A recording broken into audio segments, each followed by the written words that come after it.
EIA required. For a smaller project, you don't need to perform EIA.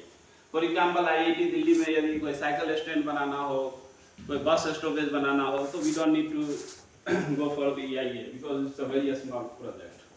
But kind of some big project, for example, township project, STP project, mall type of project, you have to perform B1 project. और इसके लिए state government मैंने India में state किसे बोलते हैं? जो हमारी राज्य है ना, जैसे दिल्ली है, जैसे पंजाब है, हरियाणा, स्टेट गवर्नमेंट में स्टेट एक्सपर्ट अप्रेजल कमेटी, इनसे अप्रूवल लेने है ना, getting my point. So last class में मोटा मोटी हम लोगों ने ये डिस्कस किया. Okay, so who will decide कि कहाँ कौन सा प्रोजेक्ट जाएगा, इस स्टेप को क्या बोलते हैं, कोई बताइए मुझे. Good. The first step in EIA is screening. And कौन परफॉर्म करते हैं स्क्रीनिंग? स्क्रीनिंग के लिए एप्लीकेशन करती है जो डेवलपमेंटल प्रोजेक्ट करने वाले हैं. DP लिखते हैं, डेवलपमेंटल प्रोजेक्ट जिनका है. मान लो कोई इंडस्ट्री है, if any industry or any government agency, anyone, if applicants are there, then applicants has to send this application of EIA to the central government, and then they have to screen out whether A में जाएगा या B में जाएगा. ठीक है ना? ठीक है ना? इस प्रोसेस को क्या बोलते हैं? स्क्रीनिंग. जहां हम ये तय करते हैं what we have to decide whether this project is category A or category B. अब आपको होमवर्क दिया था मैंने, है ना? सो होमवर्क में किन किन लोगों ने वो लिस्ट देखा कैटेगरी A और कैटेगरी B का? You are new to this class? Last class में थे मेरे? अच्छा, कोई बात नहीं. कोई जो पिछले क्लास में थे और उन्होंने ये लिस्ट देखा, अगर आप कोई भी कॉम्पिटिटिव एग्जाम की प्रिपरेशन कर रहे हो तो ये लिस्ट बहुत इंपॉर्टेंट है ना. So most of the big projects, अब दो चार बिग प्रोजेक्ट का नाम आप में से कोई बताएं तो फिर हम थोड़ा बैक स्लाइड करके बताते हैं आपको. कोई भी बिग प्रोजेक्ट दो चार नाम बताएं फटाफट, जोर से. Construction of buildings. Okay, but still construction of building is a kind of small township type of project, छोटा प्रोजेक्ट. बिग प्रोजेक्ट होता है. ब्रिज, हाईवेज, एयरपोर्ट, हाँ metro, airport, mining, power plant, thermal power plant, nuclear power plant. Okay, so ऐसे कुछ 31 types of projects are there in category A, जिनको government of India approve करती है, central government approve करती है MOEF के तरफ, और EAC expert appraisal committee approve करती है. ओके, छोटे प्रोजेक्ट कुछ बताइए, small scale project which can be in the category B. Good. Ethanol production, good. Fertiliser industry, वैसे फर्टिलाइजर इसमें आता है A में. कुछ सेंसिटिव प्रोजेक्ट्स जो है वो छोटे भी हो तो भी वो A में आएंगे, है ना. For example township, mall, hospitals, है ना, पार्किंग एरियाज, ये सारे B में आते हैं. अब आपको थोड़ा सा बैक करके मैं so you can see here the 30 types of the different projects within the A category. Environmental clearance for nuclear power related project, heavy water plant, nuclear fuel complex and rare earth. Category 1 का है river valley project, any kind of the hydro power project. अगर कोई है वो river project होगा. But you have to understand कि river project में भी जो छोटे हैं 5 मेगावाट से कम के प्रोजेक्ट्स होते हैं वो कैटेगरी B में आते हैं. देन पोर्ट्स, एयरपोर्ट छोटा बड़ा कोई भी हो वो सेंट्रल गवर्नमेंट में जाएगा. Petroleum refineries, chemical, fertilisers, pesticides, petrochemical complexes, drugs and pharmaceutical compounds, synthetic rubber, gas, oil gas production, transportation and storage. Okay, now you can see the list. Okay, highways भी है, mining project. वो सारे चले जाएंगे, छोटे projects होंगे वो, हाँ B में चले जाएंगे. इवन B में भी उसके लिए EIA रिक्वायर्ड नहीं होगा. हाँ, उसके लिए EIA रिक्वायर्ड नहीं होगा, टू स्मॉल प्रोजेक्ट। हाँ, बट आप B2 को भी देखेंगे ना, उसमें इतने कम कैपेसिटी के प्रोजेक्ट्स को स्मॉल भी मानते हैं। बिग प्रोजेक्ट्स कहने मतलब से IIT दिल्ली के पास अगर लेक्चर हॉल कॉम्प्लेक्स बनाना हो तो वो B1 में जाएगा। बट अगर कोई छोटा तालाब बनाना हो या साइज आपके अनुसार जितना भी बड़ा हो, बट उसे B2 में ही मानती है। ओके, ये इस electroplating, cement, pulp and paper industry, और यू कैन सी लिस्ट। आप थोड़ा सा इसको याद मत करना, but at least you have to, आपको कुछ आइडिया हो, है ना। Then you can see the expert appraisal committee की composition, which we have discussed in the last class, कि कोई भी एक्सपर्ट अप्रेजल कमिटी बनाने की जरूरत क्यों हो गई, क्योंकि MOEF can be the authority to approve the project. MOEF एक डायरेक्टर को बैठा देता, बोलता कि भाई साहब आप इसे अप्रूव कर देना या नहीं अप्रूव कर, लेकिन एक्सपर्ट अप्रेजल कमिटी की जरूरत क्यों पड़ गई? एनीवन? ये हमने लास्ट टाइम डिस्कस किया था और बहुत ही मैंने सोचने का ये विषय है। We have to think why they have like different committee for a single work. Diversity. Absolutely correct. Because your project has this huge diversity, from nuclear to the mining, from Himalaya to the desert to the sea. You can see the diversity in the project, locations, geography. अगर कोई project nuclear power का केरला में establish होना हो, जो coastal belt में हो, और कोई प्रोजेक्ट वही राजस्थान में एस्टेब्लिश हो, तो दोनों की इकोलॉजी में बहुत डिफरेंस है। बिकॉज एक प्रोजेक्ट का लोकेशन कोस्टल लाइन के इकोलॉजी में है, अनदर प्रोजेक्ट का जो लोकेशन है वो डेजर्ट इकोलॉजी में, कोई हिमालय में हो तो हिमालयन इकोलॉजी में। तो इनके लिए एक्सपर्ट भी अलग अलग चाहिए, एक ही व्यक्ति सभी जगह एक्सपर्ट नहीं हो सकते। For so that you can see the ecosystem management से एक्सपर्ट्स होंगे, air and water pollution control के एक्सपर्ट्स होंगे, वाटर रिसोर्स मैनेजमेंट के एक्सपर्ट होंगे, flora and fauna conservation and management के एक्सपर्ट्स होंगे, एंड लैंड यूज प्लानिंग के होंगे, सोशल साइंस से होंगे, प्रोजेक्ट अप्रेजल से होंगे, इकोलॉजी से होंगे। इकोलॉजी में आप वही डिफरेंस आ जाएगी, इफ हिमालयन इकोलॉजी के होंगे या डेजर्ट के होंगे, लाइकवाइज एनवायरमेंटल हेल्थ में होंगे। Then subject area specialist, again अगर कोई जियोलॉजी से माइनिंग का अगर कोई प्रोजेक्ट है तो माइनिंग के होंगे, अगर कोई रेलवे का प्रोजेक्ट है तो रेलवे से एक्सपर्ट्स होंगे, क्योंकि उनका एरिया ऑफ एक्सपर्टाइजेशन उसमें है। Then representative from NGO and persons concern with environmental issues, वो होंगे, है ना। तो ये फ्रेंड इसकी थोड़ी मैंने लिखने की जरूरत नहीं है आपको, बट आपको आइडिया होना चाहिए। जैसे मैं अगर आपसे पूछूं कि Indian railway recently has announced a big project in Rudraprayag और कर्णप्रयाग रेलवे लाइन, बहुत सारा कंट्रोवर्सी भी इस पे हुआ। You can see people are like protesting to save Himalaya. Okay, अभी इसके लिए बहुत सारी बातचीत शुरू हो गई। ओके, तो अगर आपको बोला जाए कि उसके लिए कमिटी बनाइए so that the EIA can be evaluated, तो आप इन 10-11 लोगों की कमिटी बनाएंगे। ओके, तो अब कोई अगर स्मार्ट और थोड़ा सा इस क्लास के बाद का स्कॉलर होगा तो उसमें क्या करेगा, हिमालयन इकोलॉजी के एक्सपर्ट को रखेगा, है ना। लैंड यूज प्लानिंग में हिमालयन लैंड यूज के जिनके पास नॉलेज हो उनको रखेगा। लाइकवाइज फ्लोरा एंड फौना में जिनको हिमालयन फ्लोरा एंड फौना का नॉलेज हो उनको रखेगा। अगर कोई वही प्रोजेक्ट रामेश्वरम में हो एंड कोरल रीफ को क्रॉस करते हुए जाए, रेलवे लाइन या कोई न्यूक्लियर टेस्ट होना हो या कोई माइनिंग होना हो, देन एक इकोसिस्टम मैनेजमेंट के जो एक्सपर्ट होंगे वो कोरल रीफ के जो एक्सपर्ट्स होंगे उनको रखा जाएगा। जो एरिया सब्जेक्ट एरिया स्पेशलिस्ट होंगे वो कोस्टल एरियाज के एक्सपर्ट होंगे, उनको रखा है ना।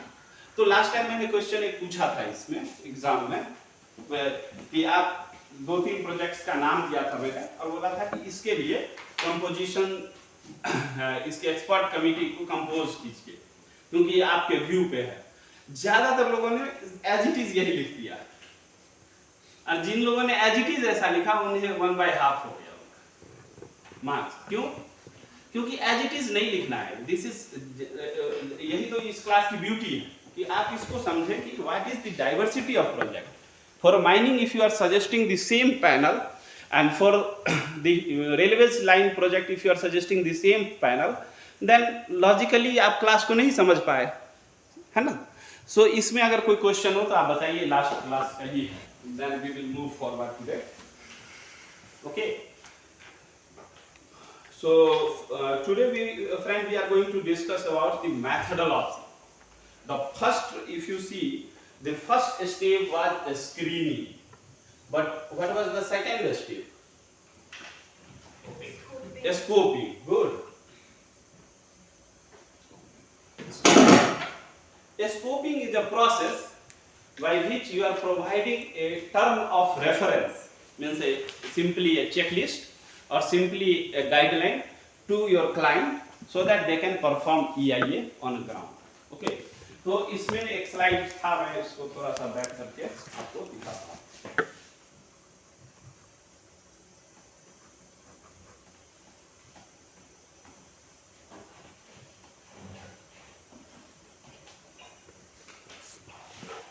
Yes, ये स्लाइड है ना. ओके.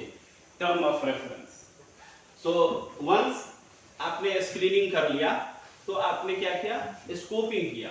स्कोपिंग में आपने एक चेकलिस्ट दिया अपने क्लाइंट को कि okay, now you have to perform these, you have to investigate these parameters and then you have to submit the report.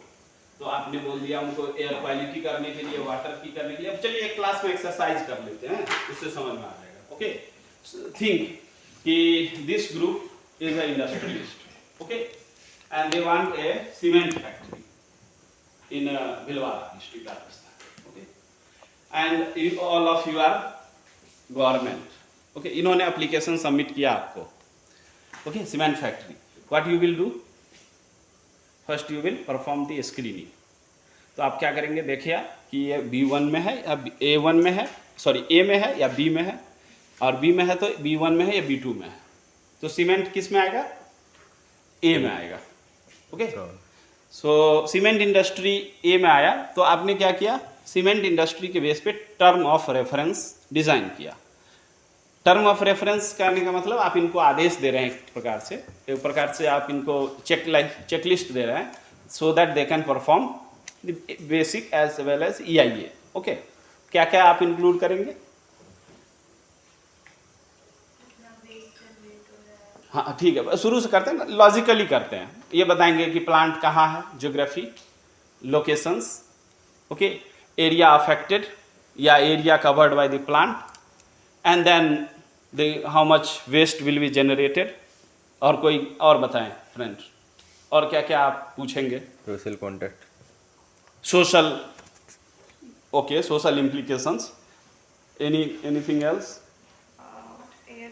Air pollution. Cement industry है तो ऑफ कोर्स एयर बहुत होगा. Next, water usages, efficiency, water use करेंगे, waste water generate करेंगे, इन सब पे. ठीक है.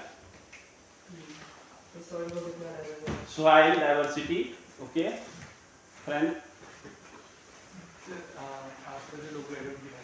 Health impact, okay. हाँ, हेल्थ इम्पैक्ट, ओके, गुड. आपको जितना पूछना है पूछ सकते हैं. That is TOR. Now they are asking you to provide the location of the site, okay, then the quality of air, water, noise, biodiversity, health impact, and also the social impact, social implication of your project. Okay.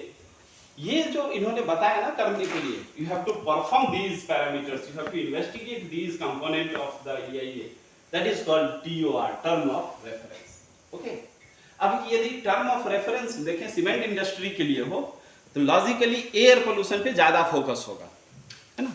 अगर ये Himalayan ecology में railway का project हो तो biodiversity पे ज्यादा focus होगा. That's why the term of reference is different. हर एक प्रोजेक्ट की डाइवर्सिटी अलग है and then you have to provide different term of reference. That's why there is a committee, कि वो कमिटी ये सोचे कि एक्चुअली इस प्रोजेक्ट से क्या क्या इम्प्लीकेशंस होने वाले हैं.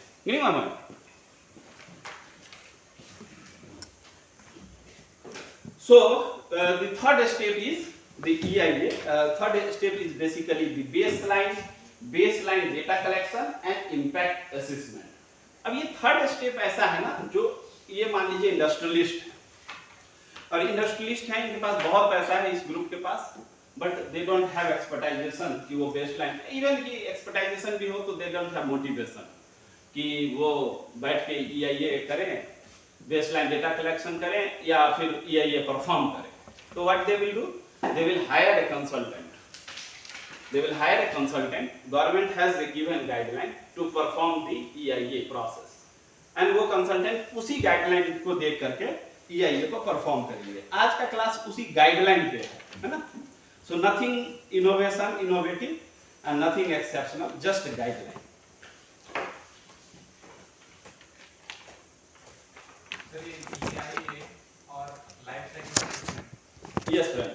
जैसे लाइफ साइकिल असेसमेंट हम किसी भी चीज का करते हैं तो उसका हमें पता चलता है डेटा कलेक्ट करने के बाद कि क्या इम्पैक्ट हो रहा है. So that is just a tool. But ये एनवायरमेंटल EIA जो ये गवर्नमेंट बॉडी के थ्रू मतलब अप्रूवल भी नहीं होता है. ऐसा मुझे जस्ट डिफरेंस चाहिए. Yes. So you have a very nice question. So EIA is a kind of umbrella term, comprehensive analysis of all the implications by any developmental project. Okay.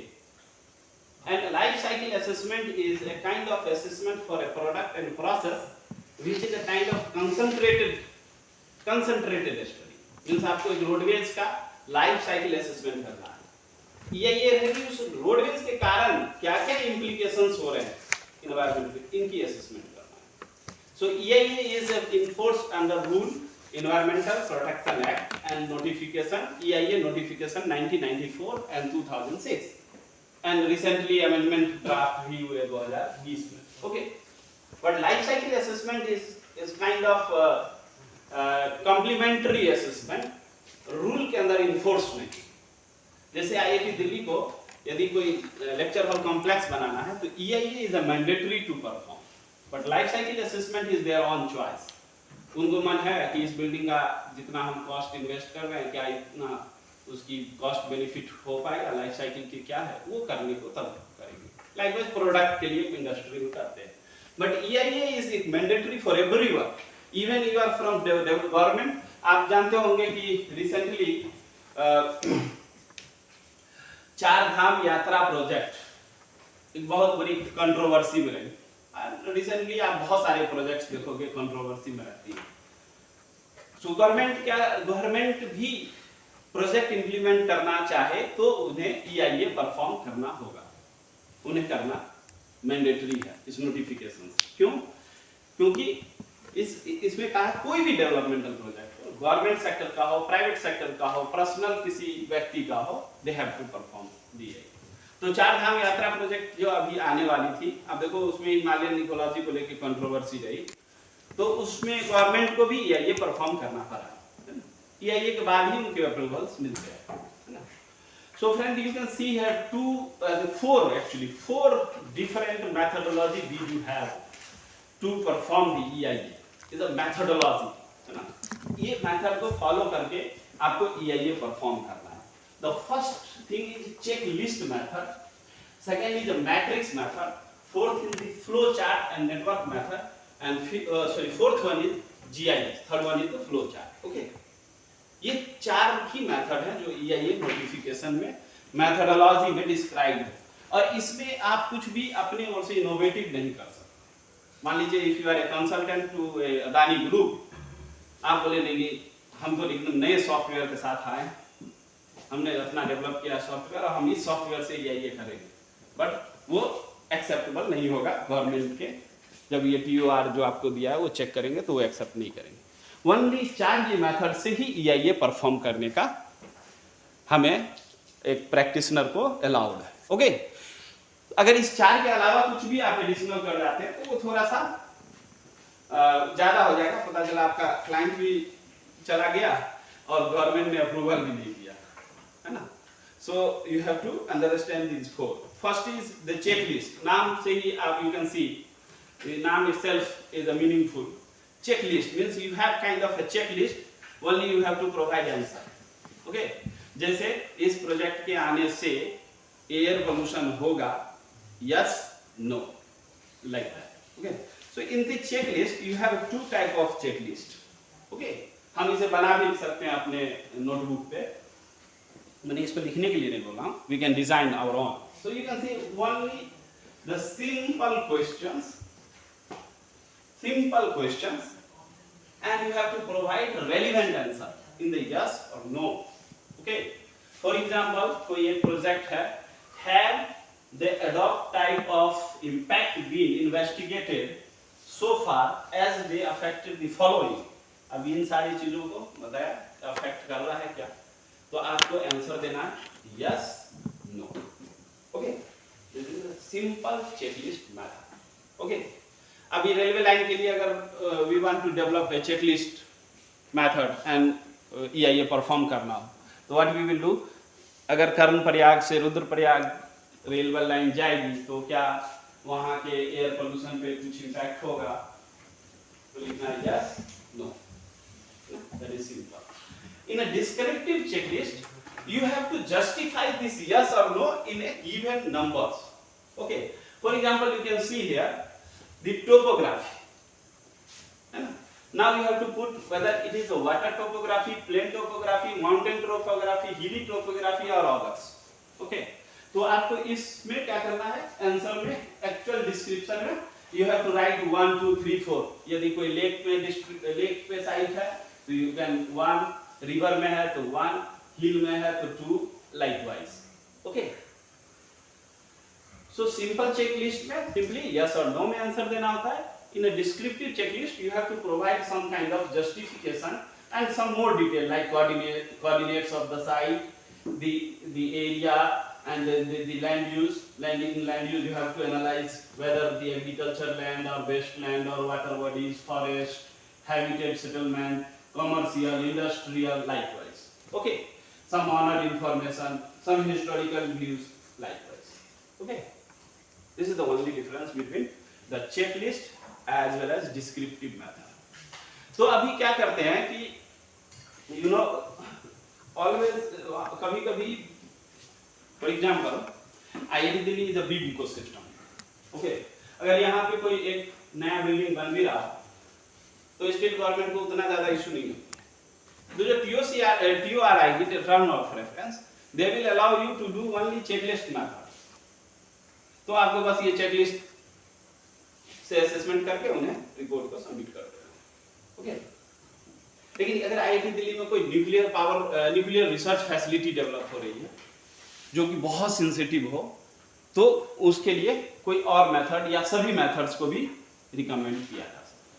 Then TOR will ask you okay you have to perform the different methods. तो depending on nature of the project, TOR जो design करते हैं expert advisor committee, they also suggest you to do kind of this method, select this method.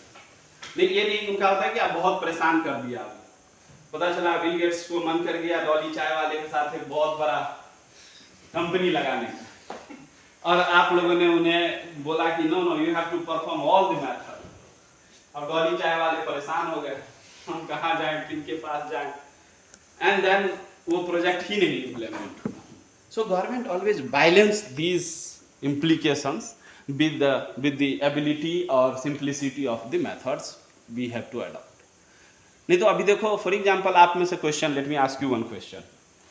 Government की एक policy है direct investment in India, है ना, foreign direct investment FDI. उसमें क्या होती है, फॉरेन में जो चाइना में अगर कोई SpaceX का या कोई नोकिया का या कोई माइक्रोसॉफ्ट की बड़ी फैक्ट्री बिल्ड होने वाला है, गवर्नमेंट चाहती है कि वो इंडिया में build, so that the employment and other prosperity can be fulfilled there. Okay, but if you impose environmental law, then इनकी EIA इतना कराओ कि वो भाग जाए इंडिया से, then your another policy will be disbalanced. Okay, so that's why you have an option कि आप वहाँ पे कह सकते हो okay you have to perform only the checklist, simple checklist method, and then we will see the implication and report. Okay, so that sometimes the industrialist clients they may also have a bracket to implement the project. और एक और चीज क्या हो जाती है कि sometimes अगर बहुत complex process कर दे EIA को, तो it will take at least 2-3 years. अब मान लीजिए जो रोड बननी थी 2024 में, वो 2029 में बने, then what will be the project cost?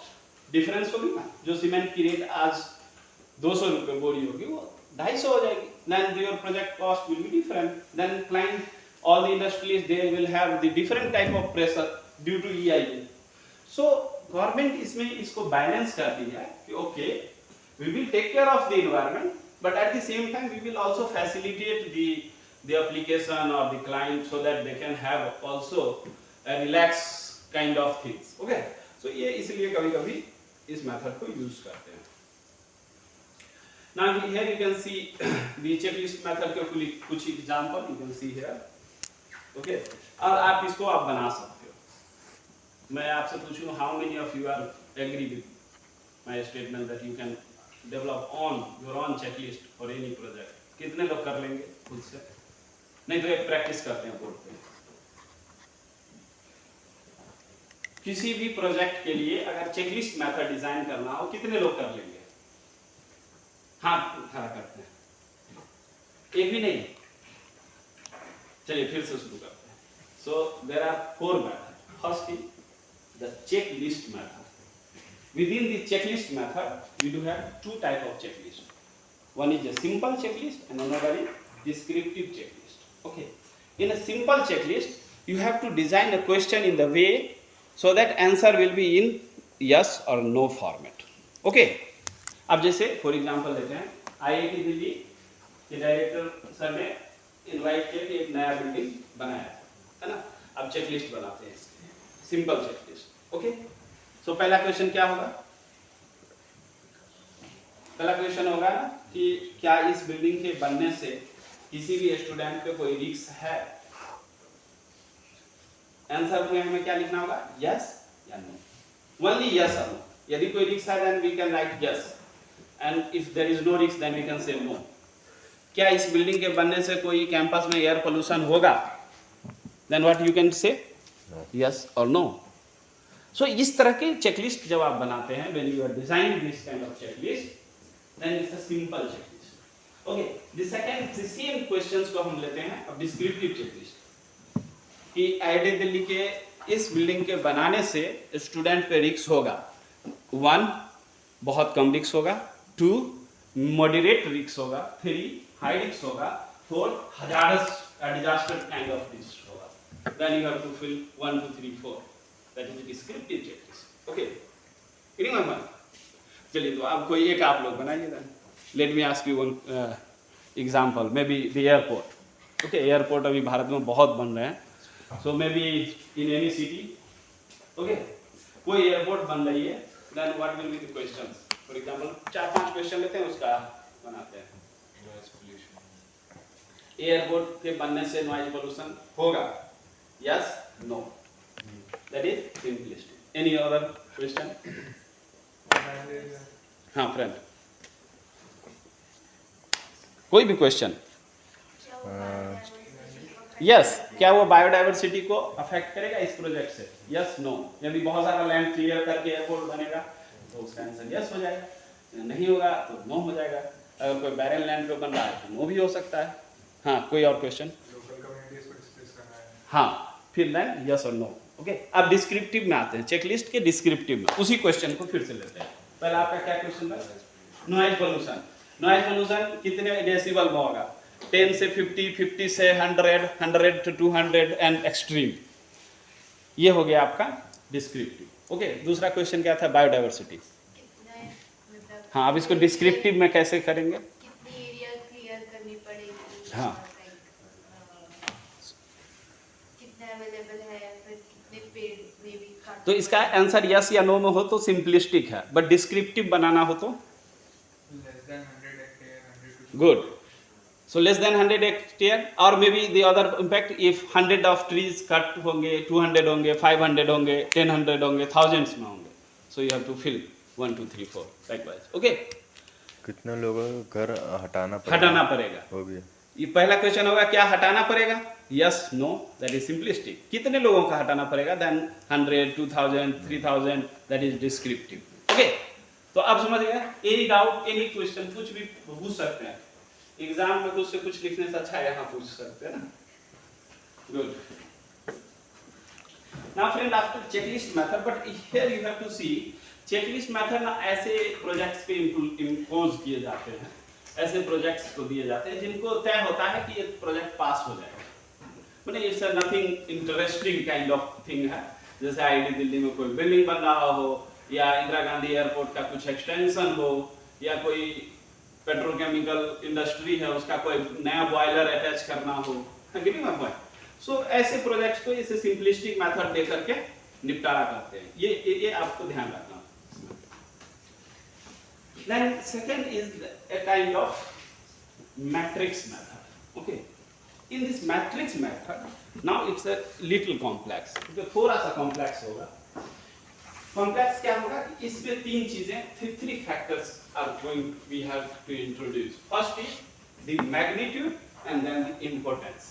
Okay, magnitude का मतलब हुआ कि इसका कितना प्रभाव होगा, और importance का मतलब है कि whether इस वेरिएबल से इस प्रोजेक्ट का और इम्प्लीकेशन का कितना हजारसनेस है, कितनी रिस्क है, इन सब चीजों कितना इंपॉर्टेंट। फॉर एग्जांपल, अगर कोई एक प्रोजेक्ट है toll plaza near a hospital, okay, then सारे वेरिएबल्स अपने जगह पे हैं, लेकिन एक वेरिएबल दैट इज नॉइज, उसकी मैग्नीट्यूड भी ज्यादा होगी और उनका इंपॉर्टेंस भी ज्यादा। तो इस ग्राफ में अगर आप देखोगे मैग्नीट्यूड वर्सेस इंपॉर्टेंस के ग्राफ में, so somewhere you can your variables can fall here, in both the variables वो हाई पीक पे है। ओके, तो ऐसे प्रोजेक्ट को रिजेक्ट कर दिया जाएगा। क्यों? क्योंकि इसकी इंपॉर्टेंस भी ज्यादा है और महंगी। फॉर एग्जांपल, कोई ऐसी वन्य जीव ले, कोई भी वाइल्ड लाइफ जो इंडिया में रेयर है, कोई नाम बताएं इंडिया में रेयर वाइल्ड लाइफ कोई। हाँ जी, चीता ले लेते हैं। चाहिए चीता अभी कहाँ से लाया गया था? अफ्रीका से, एंड उसको मध्य प्रदेश के सेंसिटिव इकोलॉजिकली सेंसिटिव एरिया में रखा गया। ओके, प्राइम मिनिस्टर ने उसका उद्घाटन किया, you can see media coverage everything. अगले दिन अदानी जी आए, बोले कि नहीं I want a factory over there. Okay, so then क्या होगा? Magnitude and importance will be consider कि whether magnitude means the project have a kind of lower magnitude or higher magnitude impact के perspective, and then importance। चीता को अगर consider करेंगे तो project has nothing at all, क्योंकि at the end of the day आप 10 साल के प्रयास के बाद कुछ बायोडाइवर्सिटी इंप्रूवमेंट के लिए कर रहे हैं, बट अगले दिन अगर दूसरा प्रोजेक्ट लेकर आते हैं तो उसकी कोई इंपॉर्टेंस नहीं होती। Okay, so you have to see whether magnitude और importance is important. So the scale of importance will be added in the same graph। जो simple checklist और descriptive checklist थी, उसमें अब scale of the magnitude importance you have to add, whether low or high। One means low and two high means high। अब मैं बोलूँगा कि उस जो कौन सी नेशनल पार्क थी जहाँ उसे चीता को रखा गया, मध्य प्रदेश के, जोर से बोले, कूनो नेशनल पार्क के 2 किलोमीटर रेडियस में हमें सीमेंट की फैक्ट्री लगानी है। Okay, so the scale of importance is a kind of somewhere, if you consider the wildlife, then the lower size उतनी इंपॉर्टेंस नहीं है, biodiversity is more important. Magnitude scale of present condition you can provide, and the management, how can you manage this impact. Okay, अब जैसे यहाँ देखो, you can see the few example, biology में flora, fauna and ecological relations, physical and chemical condition में atmosphere, water and earth, cultural में households, community, economy, communication, bioculture linkage, resources, recreation, conservation, likewise, and you can then provide this importance। कितना importance ये समझ गए? नहीं समझ? चलिए, हाँ अभी देखते हैं।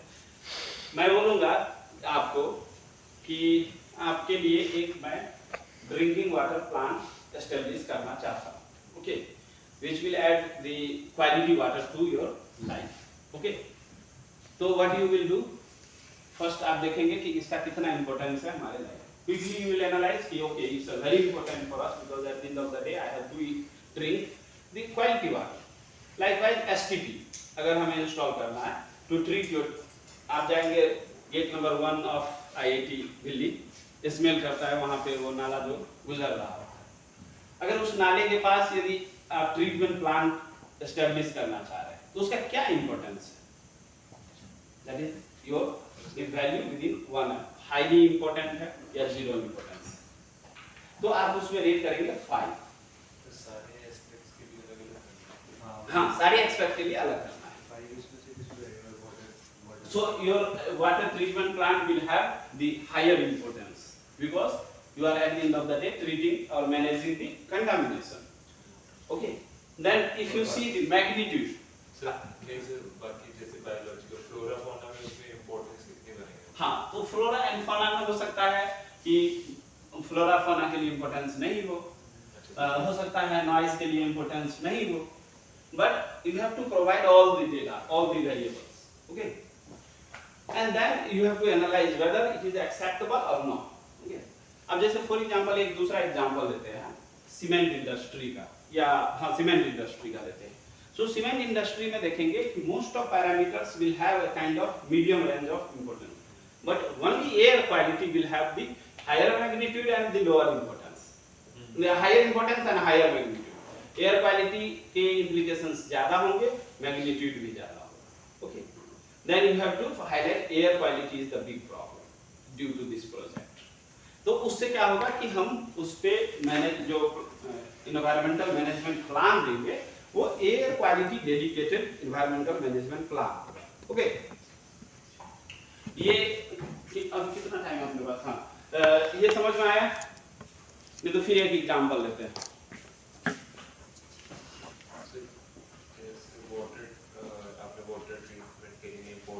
एक एग्जांपल बोर्ड पे लेते हैं फिर समझते हैं उसको, है ना? चलिए बताइए, कोई भी डेवलपमेंटल प्रोजेक्ट का नाम बताइए जो आपको समझने की जरूरत है, which you want to understand. फिर उसके अकॉर्डिंगली हम डिस्कस करेंगे मैट्रिक्स मेथड।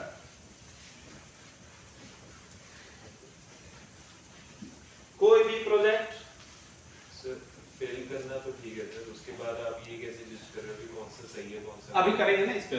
हाँ बताइए, कोई भी प्रोजेक्ट बताइए जोर से। शुगर फैक्ट्री क्या होता है? ओके ठीक है।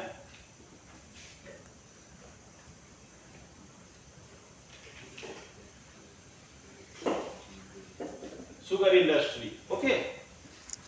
कौन सा वेरिएबल आपको असिस्ट करना है वो बताइए। अब पहले हम लेते हैं वाटर, ठीक। Is water is a component, है ना। अब यहां लेते हैं 1 to 5 इंपॉर्टेंस लेते हैं और यहां लेते हैं magnitude 1 to 5. 1 means lower and 5 means higher. Okay. अब let me ask you one question here. Sugar factory Saharanpur में लगनी है, इसकी कितनी इंपॉर्टेंस? लगे तो लोगों को फायदा होगा, नहीं लगे तो नहीं फायदा होगा। इसे कैसे आप इसको कैसे समझेंगे कितना जरूरत की चीज है ये? अगर आसपास कोई फैक्ट्री नहीं है तो, अगर आसपास कोई फैक्ट्री नहीं है तो ज़्यादा इम्पोर्टेंस है, और न अगर मान लीजिए कि है तो उतनी इम्पोर्टेंस नहीं। ये तो हो गई ओवरऑल इंडस्ट्री की। बट उस with in the industry water की कितनी इंपॉर्टेंस? अगर वहाँ पे सप्लाई कम आ रहा है पानी, नहीं, वाटर की कितनी इंपॉर्टेंस शुगर फैक्ट्री? क्या उस शुगर फैक्ट्री के किसी भी प्रोसेस में वाटर का प्रयोग हो रहा है? यदि हो रहा है तो वाटर जनरेट हो रहा है, वेस्ट वाटर जनरेट हो रहा है, वाटर यूटिलाइज हो रहा है, वाटर कंज्यूम हो रहा है, वाटर पंप किया जा रहा है। These are the fact. तो now you can decide whether 1 or 5. अगर वाटर वेस्ट वाटर जनरेट हो रहा है, वाटर विड्रॉल हो रहा है, ग्राउंड वाटर को पंप किया जा रहा है, तो one can happily say okay it's a 5. Okay. और ब्लैक कलर से अगर हम सीमेंट इंडस्ट्री को लेते हैं, may be this cement industry में वाटर कम प्रयोग हो रहा हो, या माइनिंग को लेते हैं, माइनिंग में कम वाटर को प्रयोग हो रहा, तो वी कैन से 2। थोड़ा बहुत हो रहा होगा इसलिए 2 दिया। Okay. But now you can see the water component की मैग्नीट्यूड क्या है। क्या waste water millions of litres generate हो रहा है? क्या वाटर पंपिंग बहुत हाई है, लाइक कोका कोला ने काला डेरा में आप देखें जयपुर के पास इतनी वाटर पंप कर दी ग्राउंड वाटर से कि entire area is now dry and fighting for water. वो तो इम्पोर्टेंस में ज़्यादा रखती है ना। नहीं, ये तो इम्पोर्टेंस का मतलब हो गया कि वाटर कितनी इम्पोर्टेंस है उस प्रोसेस के लिए। उसमें दिया कि नहीं फाइट किया इसलिए क्योंकि water is a key parameter to run the industry. Okay, magnitude here we are providing कि कितना वो इंप्लीकेशंस जनरेट कर रहा है, वेस्ट वाटर कितना जनरेट कर रहा है, ग्राउंड वाटर कितना एक्सट्रैक्ट कर रहा है। It's a kind of quantitative value, है ना। तो हम कह सकते हैं कि ये यहाँ पे वाटर पोल्यूशन भी है, डिस्चार्ज भी है, पंपिंग भी है, नो रिचार्ज है, कोई रिचार्ज नहीं कर रहे हैं। तो इन सब फैक्टर्स को कंसीडर करके हमने क्या बोला, it's a high magnitude project जहां पे वाटर की इशू 5 है। सेकेंड कंपोनेंट ले लेते हैं एयर। अब इसमें अंतर आप समझ जाइए। एयर, शुगर इंडस्ट्री एयर की कोई ज्यादा पंपिंग नहीं कर रहे हैं, कोई ज्यादा जरूरत नहीं है ना उनके लिए। तो importance can be 2 or 3 somewhere here, but the magnitude because they are using the वो जला करके शुगर इंडस्ट्री में बॉयलर जला रहे हैं और एग्री रेजिडुअल्स को यूज करके या जो शुगर जिसे निकलता है क्या उसे बोलते हैं, मैल, शुगर कैन को जला करके वो बहुत सारे बॉयलर से गैस प्रोड्यूस कर रहे हैं, इंट्रोड्यूस कर रहे हैं एटमॉस्फेयर में। So we can say okay, so magnitude is 4 because impact is high. Likewise biodiversity. अब ये शुगर इंडस्ट्री इतनी भी बड़ी बहुत बड़ी नहीं थी कि इन्होंने 10,000 प्लांट को काट दिया हो या ऐसे। तो we can say okay biodiversity is not a important parameter, so we can say 1 and here magnitude is also low, so 1. Okay, likewise you can add on other values and now you can see okay, so this industry has lot of issue with water, so now the government will impose the plan, environmental management plan for water. Okay, so this is kind of a दिक्कत matrix.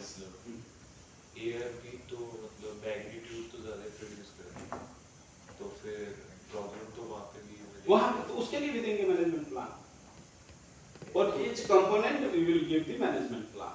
तो फिर सब कुछ आप magnitude से जज कर रहे हो, मतलब इम्पोर्टेंस से कैसे जज कर रहे हो? इम्पोर्टेंस से इसलिए जज कर रहे हैं कि आप for example if you see this project has lot of water related importance, okay, then the management plan will be focused on the water, so that one can start the recharging of the area, one can start the rainwater harvesting. So management plan में उसे compensate करेंगे. But here when you are over there to evaluate the process, you have to provide these values so that government can understand the actually site पे क्या है in the form of the value and magnitude. Okay. अभी for example इस class में noise cancellation बाल्स में लगे हुए हैं, this has the importance.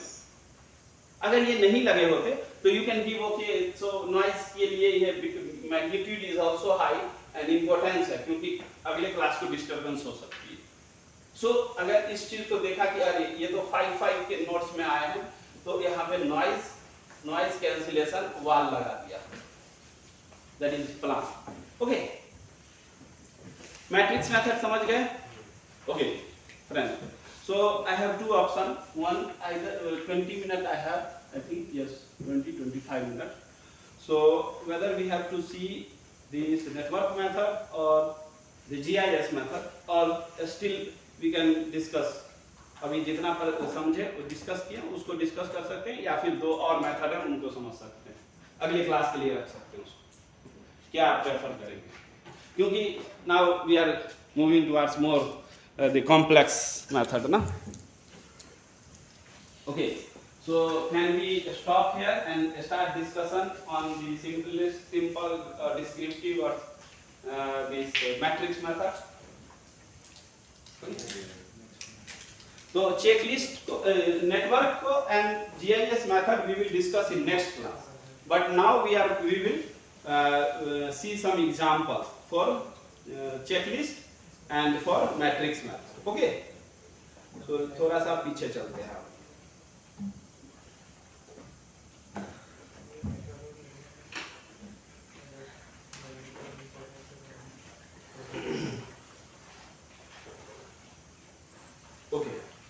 So this is all about the baseline data collection and impact assessment. Impact assessment can be investigated using 4 methodology. First is the simple checklist method. Checklist method. Within the checklist you have 2 methods. Checklist simple and checklist descriptive. And second is the matrix method. In a matrix you have to very carefully examine the magnitude and importance of the project. That's the simple agenda. Okay. In the next we will understand the network method and GIS method. GIS method is quite simple, but in network method we will see क्योंकि exam में वो अक्सर पूछे जाते हैं. Okay. Then we will try to understand the public hearing and environmental management plan. Decision yes or no, you know decision का मतलब तो yes या no ही होता है. ये तो प्रोजेक्ट को अप्रूव करेंगे या रिजेक्ट करेंगे. But 3 important steps we have to understand: public hearing and environmental management plan. Okay. And first ये जो step है इसका linkage है environmental management plans. Okay.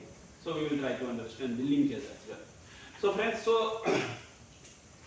अब यहाँ से थोड़ा सा ऐसे डिस्कशन हम लोग करते हैं so that your views or understanding can be उसे थोड़ा सा चेक किया जा सके. Okay.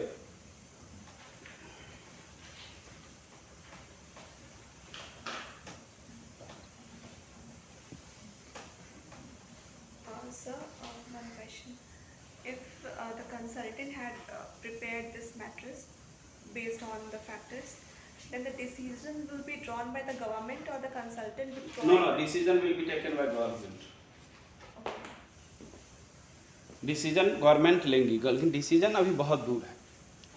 It's far away from what we are discussing From today. this matrix, will there be any concrete conclusion? Actually, this matrix or any EIA method will help the government agency, the expert committee, to design the environmental management plan. अभी जैसे मैं example लेता हूँ छोटा सा. मान लीजिए if you are thinking to have bar mall, okay, mall design करना है और आपने EIA परफॉर्म किया, मैट्रिक्स मेथड से परफॉर्म किया और इनके पास भेज दिया. मैट्रिक्स मेथड्स में इन्होंने सारे पैरामीटर्स को देखा, ऑलमोस्ट सारे parameter was okay except one thing, that is no space is available for parking. Okay, so then the authority will ask you, authority will ask the developer or applicant, so first you have to come up with the parking space, parking management plan, then only your project will be approved. Okay, second example you can see, अगर कोई nuclear power station बनाना है and near by कोई ecologically sensitive area है या human sensitive area है, for example tribal cities है, लक्षद्वीप की case ले लें, अंडमान निकोबार की ले लें, ऐसे कोई केस ले लें, then what government will do, government will ask to provide the management plan. क्या आप इकोलॉजिकली कैसे मैनेज करोगे वाइल्ड लाइफ, इकोलॉजिकली कैसे मैनेज करोगे human settlement, that is the environmental management plan, जो कि अभी थोड़ा दूर है. इससे पहले पब्लिक हेयरिंग आएगी, जो पब्लिक की फीडबैक्स ली जाएंगी, and then the overall project report will be submitted to the authority, and then authority will ask again to provide the management plan. ये सीट, हाँ, ये इसके लिए फिर से आप एक प्रैक्टिस करते हैं. Okay, all of you are this time now government, this group are applicant. Okay, ये भी गवर्नमेंट है, ये नितिन गडकरी जी के साथ एक एक्सप्रेसवे बनाना चाह रहे हैं. Expressway has like features, golden features, Delhi to Mumbai, but will cross multiple national park, wildlife sanctuaries, human tribal areas, as well as defense area, as well as a few of the water bodies. Okay, ये cross करेंगे वो project. अब इन्होंने पहले क्या करना है, although कि ये नितिन गडकरी जी के डिपार्टमेंट से हैं, they have to submit application to the central government, the same central government, ministry of environment and forest. Okay, अब आपके पास एप्लीकेशन आया, क्या करोगे? तो पूरा ट्रैक चेक करना पड़ेगा कि कहाँ नहीं, एक सटीक आंसर, सिंपल स्क्रीनिंग, ये याद. So screening is just a segregation of the application in different category because it is high pay project. आप उसे A कैटेगरी में रखें. अगर ये टाउनशिप का होता, कोलकाता में एक छोटा टाउनशिप डेवलप करना हो, केरला में कोई एक बीच एरिया डेवलप करना हो, ऐसे कुछ डेवलप हो, कोस्टल लाइन एरिया डेवलप करना, तो क्या करते हैं आप उसे B1 में. Okay, now what you will do, A में रखिए. A में तो रखिए, A में रखा है, इसका मतलब you have to forward the application to expert appraisal committee. चूंकि ये बहुत सारे एरिया मेन लैंड से कवर कर रही है, तो एक्सपर्ट अप्रेजल कमिटी में कौन कौन होंगे बताइए नाम. Ecosystem management expert, subject matter expert, pollution control से एक्सपर्ट, वाटर के एक्सपर्ट, एयर के एक्सपर्ट, एनजीओज के रिप्रेजेंटेटिव. ओके, ये एक्सपर्ट्स कमिटी में होंगे. So expert committee may have some Aravali ecology के experts होंगे, कुछ water के experts होंगे जो water bodies को cross कर रहे हैं. क्योंकि मैंने बोला नेशनल पार्क से इनका प्रोजेक्ट गुजरेगा, तो कुछ नेशनल वाइल्ड लाइफ के experts होंगे, तो आपने उन्हें दे दिया. वो एक्सपर्ट कमिटी क्या करेगी, थोड़ा सा एनर्जी में बात करते हैं, या ये काइंड ऑफ वेरी इंटरेस्टिंग ना. हाँ, क्या करेंगे ये expert committee, please. Hello friend. Sir वो पैनल डिसाइड करेंगे एलवार के टीओआर के. हाँ, तो ये भले ही ओपन बुक एग्जाम है, but still you have to very careful when you are writing and when you are saying. Okay, तो टीओआर बहुत अच्छा. TOR term of reference will be decided by the expert appraisal committee. And TOR में एक पूरी एक list होगी कि इन parameters, इन components को यू हैव टू स्टडी. कभी-कभी स्टैंडर्ड टीओआर भी रेफर करते हैं. ओके, एंड मेथड्स बताएंगे किस मेथड से आपको इन्वेस्टिगेट करना. नाउ टीओआर बन गया. TOR will be forwarded to the concern applicant. Okay, आपके पास आएगा. What you will do, all of you. अगर कोई एक्सपर्ट नहीं है उस चीज पर एनालाइज करने के लिए एक्सपर्ट को हायर करेंगे. Good. हाँ, जनरली आप चूंकि उस EIA परफॉर्म करने का प्रैक्टिस आपके पास नहीं है, so what you will do, you will hire a consultant who has the expertisation knowledge, जिनके पास है इस प्रोसेस को कंप्लीट करने के लिए. And then on the behalf of you this consultant will perform the EIA. Okay, but still you have to understand कि EIA के कौन से मेथड से प्रोसेस करें. तो कौन कौन से मेथड से आप कलेक्शन कराएंगे data. Checklist or the mattress. Checklist, Mattress. Matrix. अभी एज ऑफ नाउ ये दो मेथड लेते हैं. Okay, so what you will ask to your consultant. Method तो वो लोग बताएंगे ना कौन. हाँ, मेथड वो बताएंगे, लेकिन कभी कभी होता क्या है कि चारों मेथड भी प्रयोग में लाते हैं. ये depends on the nature of the project and seriousness as well. Okay, so what you will do, at least you will keep eye कि कैसे कंसल्टेंट उसको परफॉर्म कर रहे हैं. तो मान लो वो सिंपल चेकलिस्ट मेथड से कर रहे हैं, सो व्हाट दे विल डू, क्या करेंगे कंसल्टेंट. अब आप मान लो आप कंसल्टेंट हो, आप लोग क्या करोगे बताओ. Questionnaire बनेंगे. गुड, क्वेश्चन आयर बनाएंगे and answer will be in the simple yes और no. Getting my point. Yes और नो में that is simplistic method, but if it is in the form of 1 2 3 weightage, then what you will do, it's a kind of descriptive method. Okay, next what you will do, अगर और भी method use करना हो तो क्या करेंगे, what you will do. Matrix method लेंगे. Then what are the key parameter in matrix method. Magnitude and the importance of the project component. Okay, so इस प्रोजेक्ट कंपोनेंट को आप क्या करेंगे, उनके मैग्नीट्यूड और इम्पोर्टेंस पे इवैल्यूएट करेंगे. Okay, then you will compile the report and you will submit to the environmental appraisal committee. Okay, sir वो तो जो भी लिखते हैं सर. आ तो गए उस पर, हम इस पर नहीं, we will discuss. Of course EIA is a kind of very चाय समोसे वाला भी टेक्नोलॉजी है, we will discuss. Okay, so what we will do? You will read out all these components because committee has the expertise. Yes, ma'am. Sir, what is the difference between the term of reference and these methodologies? I mean, both are providing parameters. So, Yes. like what? This is really good question. See, TOI is term of reference is these parameters. Okay, these number 1 column. तो ये जो parameters आपको invest air करना है, water करना है, biodiversity, human settlement, ecological sensitivity and lot of these Y axis में इसमें जो आपके लिस्टेड हैं इसे बोलते हैं टीओआर। अब इसमें जो अप्रेजल कमिटी होगी वो यहाँ पे डिसाइड करेगी कि ये तो मैंने बिग टर्म में लिखा है, इसमें वाटर में ये कई चीज पूछ सकते हैं। 1.1 pollution, 1.2 source of water, 1.3 kind of recharge, lot of things can be asked। अब जैसे फॉर एग्जांपल कोई प्रोजेक्ट है, वो वाटर रिलेटेड प्रोजेक्ट है, अगर इंडस्ट्री बहुत ज्यादा डिस्चार्ज करेगी तो industry expert committee can ask about the treatment, discharge कितना होगा, कितना ज्यादा इफ्लुएंट इन्वायरमेंट में इंट्रोड्यूस होंगे, ठीक है ना।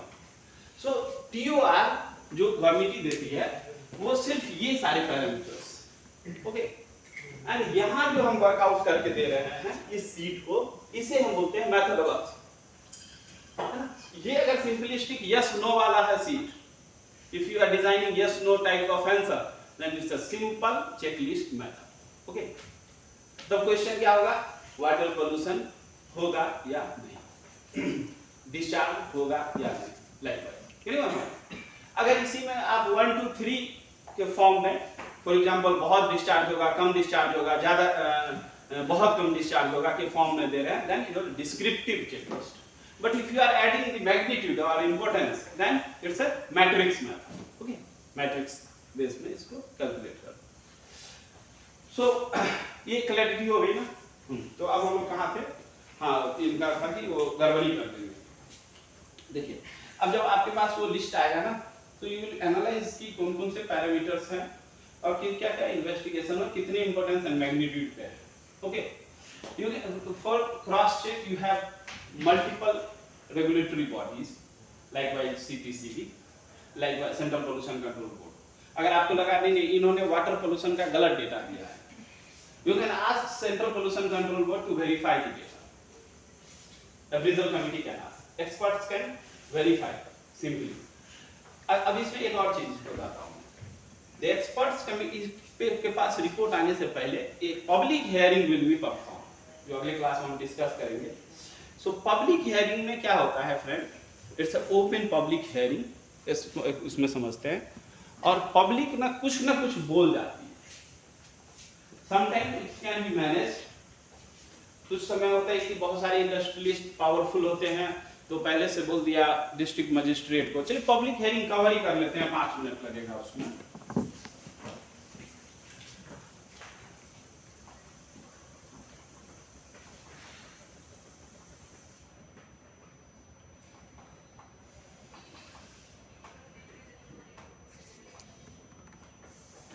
ये ओके, पब्लिक है। So the next step after this analysis impact assessment is to perform the public hearing। is you have to collect the feedback from public whether this project is absolutely okay for the community or not। so कोई भी public उसे participate कर सकती है। there is a procedures, public hearing की site and उसके close areas में public hearing कराए जाते हैं, जहाँ पे साइट है। जैसे भीलवाड़ा में अगर कोई आपको टेक्सटाइल इंडस्ट्री ओपन करना है तो भीलवाड़ा के उस क्षेत्र में पब्लिक हियरिंग परफॉर्म कराया जाएगा। District magistrate is Zila Parishad और district magistrate, district is the smallest unit of our administrative system. So district magistrate is the responsible person to conduct the public hearing. So what they will do, district magistrate हर एक भाषा में जो language preferred language है उसमें, English में, हिंदी में, वहाँ के न्यूज़पेपर्स में ये एडवर्टाइज करेंगे कि इस प्रोजेक्ट के लिए इतने तारीख को इतने बजे यहाँ पे टाइम ड्यूरेशन एंड लोकेशन के साथ कि यहाँ पब्लिक हियरिंग होने जा रही है, एनीवन कैन पार्टिसिपेट। ओके, अब फॉर एग्जांपल मान लीजिए कि आईआईटी दिल्ली में एक बहुत बड़ा कॉम्प्लेक्स बनने जा रहा है। Okay, may be the girls hostel, कौन सा गर्ल्स हॉस्टल है? कैलाश, हाँ कैलाश गर्ल्स हॉस्टल के बगल में एक लेक्चर हॉल कॉम्प्लेक्स बनने का है। ओके, और सारे अप्रूवल्स हो चुके हैं, असेसमेंट हो चुका है, नाउ पब्लिक हियरिंग का एडवर्टाइजमेंट हुआ और आपने पब्लिक हियरिंग कराया, कंडक्ट कराया। सो पब्लिक हियरिंग को कंडक्ट कौन कराएंगे? जो यहाँ के जिला अधिकारी होंगे, आईआईटी के लोग नहीं होंगे, जो जिला अधिकारी, district administration. Okay, so public hearing must be perform under the videography, उसे प्रोसीजर किया जाएगा वीडियोग्राफी। वीडियोग्राफी के साथ साथ कोई भी किसी भी प्रकार से अपना फीडबैक दे सकता है, किसी भी लैंग्वेज में दे सकता है, लिख के दे सकता है, उसे क्लोज एनवेलप में दे सकता है, ओपनली बोल सकता है। ओके, तो मान लीजिए उस बिल्डिंग के लिए पब्लिक हियरिंग हो रहा है, तो जाहिर सी बात है एकदम फ्रेंकली स्पीकिंग 99% लोग को मान लीजिए मैनिपुलेट कर ले industry, but still there is a chance कि कोई एक ऐसा पब्लिक में होगा जो उसका विरोध कर देगा या अपनी व्यू रखेगा, जो एब्सोल्युटली ओरिजिनल व्यू। कोई गर्ल्स होगी कहेगी नहीं यहाँ लेक्चर हॉल कॉम्प्लेक्स बनाने से विजुअलिटी और उनका जो गर्ल्स हॉस्टल और उनके बीच की प्राइवेसी है वो खत्म हो जाएगा। 70% लोग बोलेंगे ना इट्स ओके, आईआईटी बना रही है, क्या है, बट 30% ऐसे लोग होंगे जो एड ऑन कर देंगे, no no it's not good, at least ये इंडस्ट्री आने से ये पोल्यूशन हो जाएगा। कोई समझदार पत्रकार हो या कोई ऐसे व्यक्ति हो जैसे आप जैसे लोग हो, हम जैसे लोग हो, कहेंगे कि ओके, या फिर कुछ सलाह दे देंगे, सम सजेशंस। ओके, हमारे गांव में जब तक पानी अच्छी नहीं आएगी तब तक ये प्रोजेक्ट नहीं होगा, फॉर एग्जाम्पल, ऐसा हो गया। और ये सारी व्यवस्थाएं जो हैं, ये everything must be directly done with the public involvement, videography होती है एंड एनी फॉर्मेट, मैं यहाँ पे फिर से बोल रहा हूँ आप लोग, any format is acceptable, either orally, written in closed format, written in open format, even public can provide the suggestions, feedback on the website पे भी वहाँ अवेलेबल है। जैसे फॉर एग्जांपल मैं अगर रहूँगा या आप में से कोई रहेंगे तो बोलेंगे अरे डायरेक्टर सर बैठे हैं, हाउ कैन आई स्पीक, होता है ना ऐसे हेजिटेशन, बनाने दो बिल्डिंग उनको, बट उनमें से किसी गर्ल्स को लगा no no it's not okay, so she can write her comment on the website to the ministry of environment and forest. Even आप लोग भी मिनिस्ट्री ऑफ एनवायरनमेंट के फॉरेस्ट के वेबसाइट पे जाके चेक कर सकते हो कि अभी कौन कौन से प्रोजेक्ट EIA के लिए ओपन हैं और उन प्रोजेक्ट्स पे अपने कमेंट्स दे सकते हो for improvement, for critical, anything. Okay, so ये public hearing is a wonderful tool जहाँ पे आप अपने इन्वायरमेंट को इम्प्रूव करने के लिए अपनी फीडबैक को एसेस कर सकते हो, एसेस को वहाँ पे इनपुट डाल सकते हो। अब अगर हमने डाल दिया, क्या उसका इम्पैक्ट कंसीडरेशन होगा? एब्सोल्यूट होगा। फॉर एग्जांपल एवरीथिंग, जितना भी ये वीडियोस होंगे और आपके डेटाबेस होंगे वो एक्सेसिबल होगा उनके रिपोर्ट्स में, उनके वेबसाइट्स में। ओके, जैसे फॉर एग्जांपल मैंने अगर इनका क्रिटिकली एग्जामिन किया तो ऐसा नहीं है कि वो हमारे इस चीज को डिलीट कर देंगे या उसे मैनिपुलेट कर देंगे। That's why still EIA is a powerful tool in India. नहीं तो आप देखते चार धाम यात्रा जैसे प्रोजेक्ट, रिवर लिंकिंग जैसे प्रोजेक्ट भारत में कब हो गए? Most of you know river linking project, एक नदी को दूसरे नदी से जोड़ने के प्रोजेक्ट्स भारत में स्टार्ट हुए। अटल बिहारी वाजपेयी जी जब प्राइम मिनिस्टर थे तब ये प्रोजेक्ट आया, मध्य प्रदेश के कई 1-2 रिवर को जोड़ने की बातचीत शुरू हुई to control the flood and manage the drought. कहीं पे भारत में बहुत ज़्यादा फ्लड है तो कहीं बहुत ज़्यादा ड्राउट है, तो ऐसे व्यूज आए कि रिवर को कनेक्ट करते हैं, उससे हमारी ये दोनों समस्या सॉल्व हो जाएगी। But due to the public feedback still we don't have good example of the river linking. Chardham यात्रा में भी ऐसे ही हुई, बहुत सारी पब्लिक की इन्वॉल्वमेंट थी पब्लिक हियरिंग में, और still project has lot of management plan और ये सब, तो वो है ना। अब फ्रेंड यहाँ एक एग्जांपल के साथ में आज का क्लास खत्म करेंगे।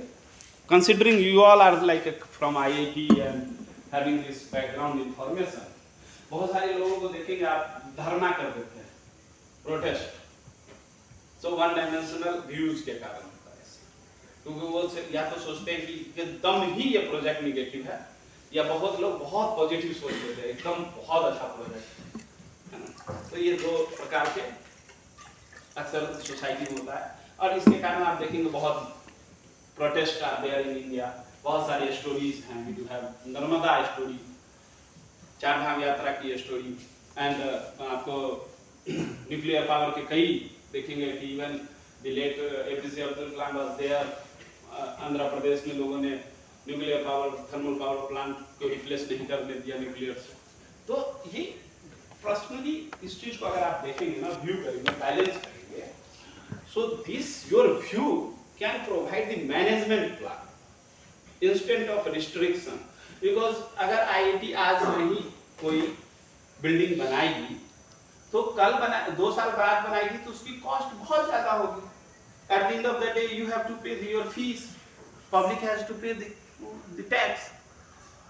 आईआईटी तो आज न कल बिल्डिंग बनाने हैं क्योंकि growing population inside the campus to manage, but what can do from your view कि location can be changed. Okay, so girls hostel के बगल में कोई बिल्डिंग बनाने के बजाय उसे कहीं दूसरे लोकेशन पे बनाया जाए, but building can be developed. So your view can add a great value to the environmental management by providing absolute critical and balance view, है ना। अभी एक एग्जांपल देता हूँ, आपको पता है जो अभी बनी है Atal bridge in Mumbai, even this link Mumbai में जो rail link project, it was planned in 1991 and आप कोई भी आर्टिकल उस पर सर्च कीजिएगा गूगल में, we will have idea, उस समय के कॉस्ट से 300 टाइम्स ज्यादा कॉस्ट पे आज वो बनी, 300 टाइम्स ज्यादा cost. And then you can see कि 20 साल तक जो ट्रैफिक जैम्स हुआ, 20 साल तक जो ग्रीन हाउस गैस इमिशंस हुए, उन सबको अगर जोड़ ले तो कॉस्ट 1000 टाइम ज्यादा कॉस्ट। यदि आज आप किसी प्रोजेक्ट को रोकते हैं बाय प्रोटेस्ट, सो उसकी कल कॉस्ट बढ़ जाएगी। So instant of protest what you can do in a public hearing, you can provide your genuine suggestions, genuine view, so that you can add on the value in the project instead of उसको रोकने। और इस class का main उद्देश्य है कि आपको इस चीज से अवगत कराएं कि what is the actual value of your views in the EIA process। Okay, तो अब क्या हुआ कि आपने बोल दिया या 30% ही लोगों ने या 10% लोगों ने बोला कि वो बिल्डिंग वहां नहीं बनेगी, तो IIT management team has decided to relocate the project from there to somewhere else. That is called environmental management plan. अगर कोई रेलवे लाइन गुजर रही है और वाइल्ड लाइफ को डिस्टरबेंस है, तो आप देखेंगे बहुत सारी जगह ओवरब्रिज बने होते हैं, और ओवरब्रिज पर देखेंगे पेड़ पौधे लगे होते हैं, wild life corridor. That is the public views and there management plan. आप देखेंगे बहुत सारी जगह पे बहुत सारे लोकेशंस पे आप देखेंगे कि मॉल्स में और ये सब में पार्किंग के लिए एक विशेष अवेलेबिलिटी कराया जाता है, एरिया होता है। ये सारी फीडबैक्स इम्प्रूव होते हैं। सो अब इस पे क्वेश्चन लेते हैं।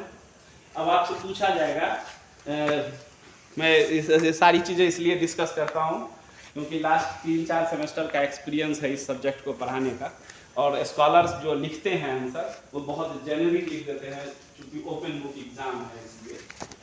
तो मेरा ये व्यू होता है कि you have to write your own answer instant की, मतलब ठीक है हम लोग you have open book exam, तो ओपन बुक एग्जाम होते भी आप अगर ओपन बुक नहीं रखते हैं, आप खुद से लिखते हैं, you will score much much better than जो पीपीटी को देख कर लिखेंगे। Okay, because I am going to ask you your view, that's simple. Okay, so let me ask you one question, simple question, and then we will end the class. Do you think, क्या आप सोच रहे हो कि public hearing is also a powerful tool in EIA to improve our environment and provide your answer with example? जी friend बताएं। Public पे depend करता है, जोर से बोलिए। पब्लिक पे डिपेंड करता है।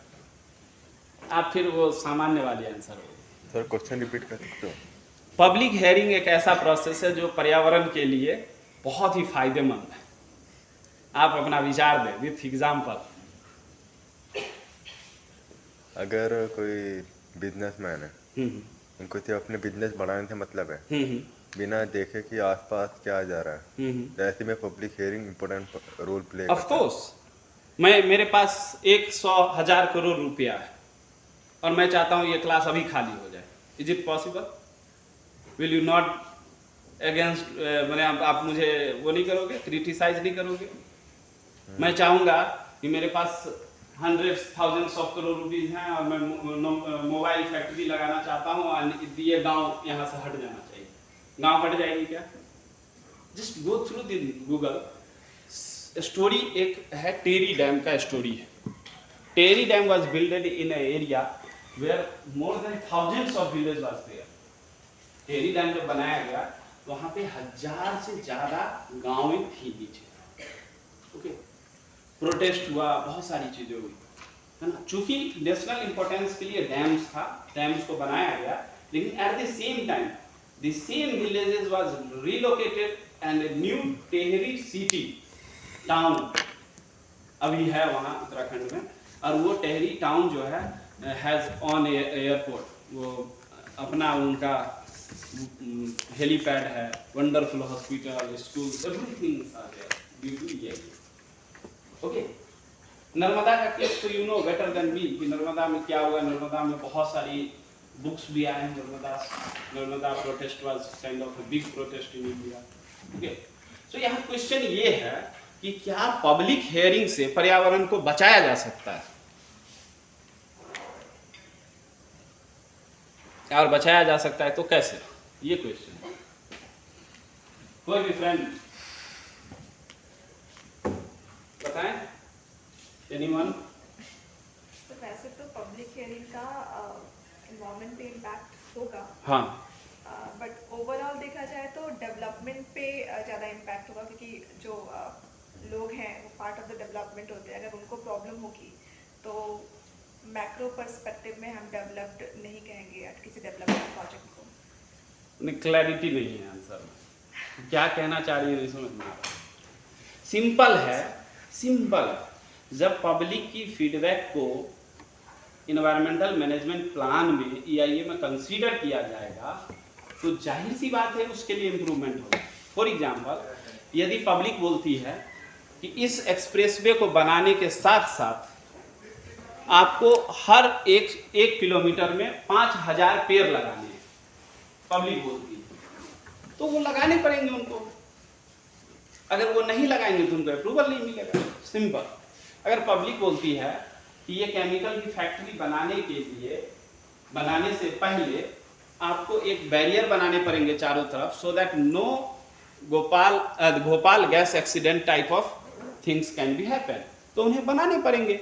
अगर पब्लिक बोलती है कि अगर ये सीमेंट इंडस्ट्री आप लगा रहे हैं तो आप इसके एयर पोल्यूशन एब्जॉर्बर को लगाएं, तभी आप बना सकते हैं, तो उनको लगानी पड़ेगी। अगर पब्लिक बोलती है कि इस जगह पे हॉस्पिटल है, यहाँ पे आप टोल प्लाजा नहीं बना सकते हैं, और EIA में अगर वो रिकॉर्डेड है तो वहाँ टोल प्लाजा नहीं बनेगा। समझ रहे हो?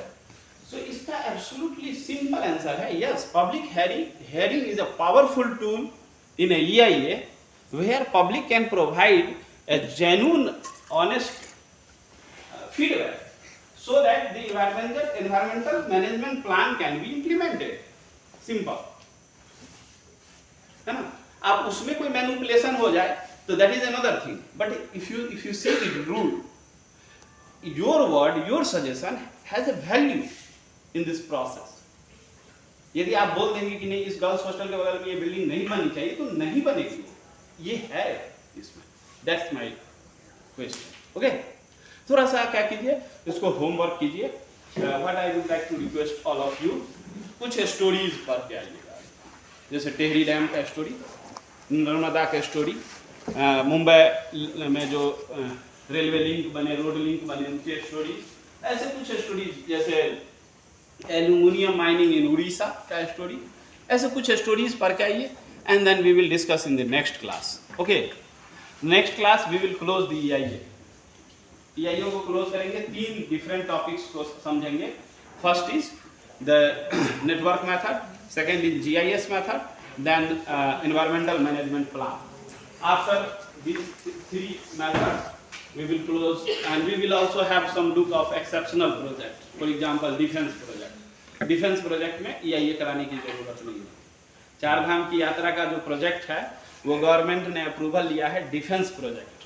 आप जाके वेबसाइट पर पढ़िएगा. 4 Dham project was rejected by EIA committee, and Narendra Modi has big visions कि उनको प्राइम मिनिस्टर का एक बिग विजन था कि ये प्रोजेक्ट होना चाहिए, and this 4 Dham was accepted under defence project because at the end of the defence को बड़े बड़े इक्विपमेंट्स को मोबिलाइज करना है from Dehradun to the hill high altitude area. So what you will do? So इसीलिए उसे अप्रूवल मिला है. सो ऐसी कई स्टोरी है. सर, पर 4 धाम यात्रा का ऑब्जेक्टिव तो 4 धाम यात्रा है. हाँ, बट उसे अप्रूवल नहीं मिला था उस प्रोजेक्ट में क्योंकि हिमालयन इकोलॉजी को डिस्टर्बेंस थी, तो इसीलिए एक्सेप्शनल उसे बनाया गया डिफेंस प्रोजेक्ट के लिए. दैट इज द वे कैसे लूप होल. हाँ, loophole of the policy. We will discuss in next class कि क्या क्या लूप होल है. मेनली डिफेंस एक लूप होल है, न्यूक्लियर पावर लूप होल है, international boundaries are loophole, wildlife is also a loophole. अगर किसी को वाइल्ड लाइफ सेंचुरी में कुछ भी बनाने का मन करे तो भारत में बहुत मुश्किल है ना. तो वो सारी चीज़ों को समझने की कोशिश करेंगे नेक्स्ट क्लास. और सर, ये जो TOR है, फैक्टर्स जो जैसे असेसमेंट होता है, तो ये पब्लिक डोमेन में आता है कि इस फैक्टर को कितना. हाँ, everything. If you visit this website ना, देखते हैं यहाँ पे डिस्प्ले ऑन वेबसाइट लिखा है. CPCB सेंट्रल सॉरी MOEF के वेबसाइट पे EIA के सारे रिपोर्ट्स भी आते हैं. जैसे पब्लिक हियरिंग में पब्लिक अपनी हियरिंग लाइक अपने व्यूज देगी, तो वो उसके पास ये डाटा रहेगा कितना इम्पोर्टेंट. हाँ, एवरीथिंग उसके बेसिस पे, क्योंकि पब्लिक को भी एक Yes, चाहिए होता है. यस. तो रिपोर्ट्स अपलोड हो जाते हैं. फिर हम लोग अगले क्लास में ये भी समझेंगे कि EIA is not a one time process. इसे हर 6 महीने पे परफॉर्म करना होता है इंडस्ट्री को. सो आप कोई इंडस्ट्री आज बोली नहीं हमें तो ठीक कर दिया, 6 महीने बाद बहुत सारा पोल्यूशन कर दिया, तो आप उसे रोक सकते हैं. Okay. So everything is over there on the website. मैं ऐसा करूंगा अगले क्लास में उस वेबसाइट का लिंक भी इस पे ओपन करके आपको दिखाऊंगा, 1-2 रिपोर्ट डाउनलोड करके दिखाऊंगा. ओके. सो नेक्स्ट क्लास में मेरा रिक्वेस्ट है, क्योंकि थोड़ा लंबा डिस्कशन है, तो प्लीज़ 2 बजे से पहले आ जाइएगा, मैंने थोड़ा 5 मिनट पहले आ जाइएगा. ओके. Thank you.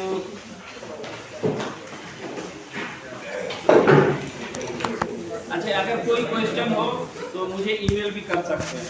ओके. और ये सारी चीज़ें मेरे वेबसाइट पर अपलोडेड हैं जो नए स्टूडेंट होंगे.